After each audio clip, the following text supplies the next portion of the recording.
Multiplate clutches were with several friction disks. Unlike dry friction clutches used in most cars with manual transmissions, where only one friction disc with two friction surfaces is used to transmit power from the engine to the transmission. A multiplate clutch is composed of a series of friction discs that are connected to a shaft.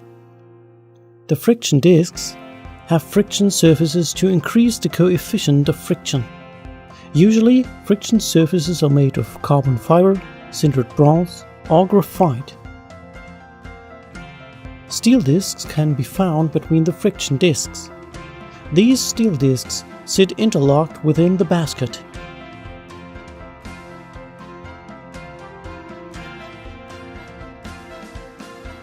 The set of clutch discs is often referred to as a clutch pack. In the current arrangement, the friction and steel discs are forced together by pressure.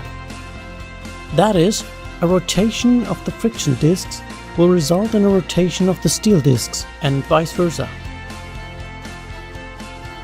However, when the discs are no longer engaged by pressure, the friction and steel discs can rotate freely without any impact on each other. Usually, the discs are engaged by pressure through a set of 4 coil springs. These apply pressure on a pressure plate that, consequently, applies pressure to the clutch pack.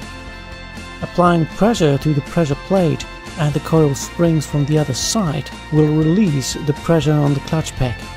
This is usually done by a push rod. This push rod may be connected to a clutch lever that the rider of a motorcycle can use to disconnect the transmission from the engine. Consequently, power is transmitted from engine to transmission when the discs are pressed together, and it is not transmitted when they are separated from one another.